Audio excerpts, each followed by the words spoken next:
Hello friends, এই বর্ষণমুখর সকালে সবাইকে ট্রেডিশনাল কিচেনের পক্ষ থেকে অনেক অনেক শুভেচ্ছা জানিয়ে শুরু করছি ভিন্ন স্টাইলের ডিমের ভুনা খিচুড়ি। এই বৃষ্টির দিনে বাঙালির একটা প্রিয় খাবারই হচ্ছে ভুনা খিচুড়ি, আর সেইটা যদি হয় ভিন্ন স্বাদের তাহলে তার কোনো কথাই নেই। তাহলে চলো রেসিপিটা দেখে নেওয়া যাক। এই ভুনা খিচুড়ির ফোড়ানোর জন্য আমি নিয়ে নিয়েছি 3-4টে লবঙ্গ, 4-5টা এলাচ, 1 চামচ জিরে, 1 ইঞ্চি দারচিনি এবং 2টো শুকনো লঙ্কা। 500 গ্রাম চালের খিচুড়ির জন্য আমি নিয়ে নিয়েছি 250 গ্রাম পেঁয়াজ। পেঁয়াজগুলো স্লাইস করে কেটে নেব। পেঁয়াজ ছাড়াও আমার সাথে লাগছে 2টো মিডিয়াম সাইজের রসুন, 1 চামচ আদা বাটা, 2টো টমেটো এবং 2টো কাঁচা ডিম। এই ভুনা খিচুড়ির জন্য অবশ্যই কিন্তু আমাদের সরিষার তেল ব্যবহার করতে হবে, তাই কড়াইটি ওভেনে বসিয়ে গরম হলে তাতে আমি নিয়ে নেব সরিষার তেল। তেলটি গরম হয়ে আসলেই তাতে আমি দিয়ে দেব আমার ফোড়নে রাখা মশলাগুলি। এক্ষেত্রে মনে রাখতে হবে যে গ্যাসের ফ্লেম কিন্তু সবসময় লোয়ে রাখতে হবে, না হলে মশলাগুলো পুড়ে যেতে পারে। মশলাগুলি ভাজা হলেই তাতে আমি দিয়ে দেবো কেটে রাখা পেঁয়াজ। এবার পেঁয়াজগুলি মিডিয়াম আঁচে আস্তে আস্তে ভেজে নিতে হবে।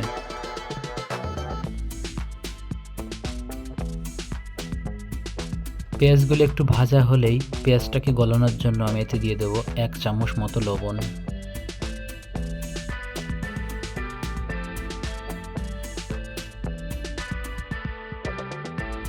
পেঁয়াজটি মোটামুটি ভাজা হয়ে গেলেই এতে আমি দিয়ে দেবো ছিলে রাখা রসুন কোয়া এবং বেটে রাখা আদা। রসুন ও আদা দেওয়ার পরে মশলাটিকে ভালোভাবে কষিয়ে নেব, যাতে আদা রসুনের কোনো কাঁচা গন্ধ না থাকে। মশলাটা ভাজা হয়ে গেলে এতে আমি দিয়ে দেবো 2টি কাঁচা ডিম।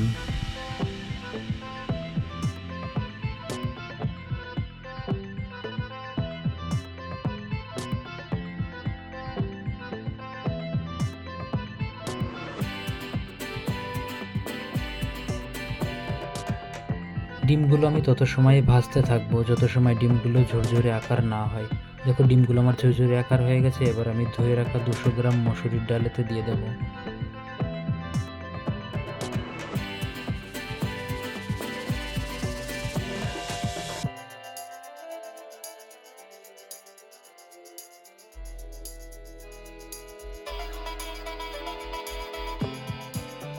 ডালটা ভালোভাবে ভাজা হয়ে গেলেই এতে আমি দিয়ে দেবো 1 চামচ হলুদ গুঁড়ো, 1 চামচ লঙ্কার গুঁড়ো, 1 চামচ জিরের গুঁড়ো এবং সবার শেষে দিয়ে দেবো 1 চামচ ধনে গুঁড়ো। মশলাগুলো দেওয়ার পরে আমি এগুলো আবার ভালো করে ভেজে নেব। মশলাটা ভাজা হয়ে গেলেই এতে আমি ধুয়ে রাখা 500 গ্রাম মিনিকেট চাল দিয়ে দেবো।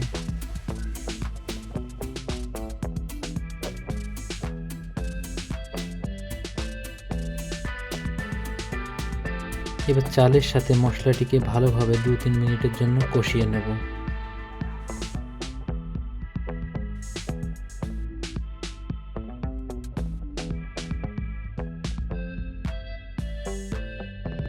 কষানো হয়ে গেলেই এতে আমি দিয়ে দেবো জল। জলটা আমি চালের 1 ইঞ্চি উপরে রেখেছি।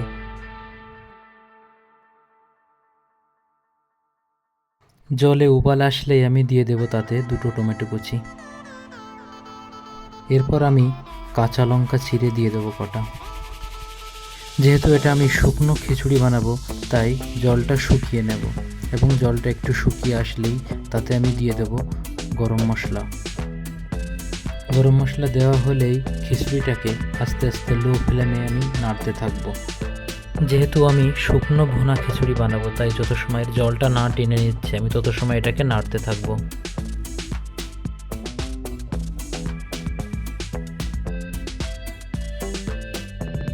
আমার খিচুড়ির জলটা একদম শুকিয়ে গেছে এবং একদম পারফেক্টলি কুকু হয়ে গেছে।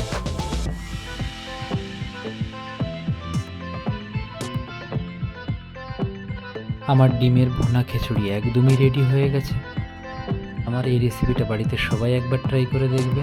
ভিডিওটি ভালো লাগলে অবশ্যই একটা লাইক দেবেন, আর আমার চ্যানেলে নতুন হলে অবশ্যই চ্যানেলটিকে সাবস্ক্রাইব করে যাবেন।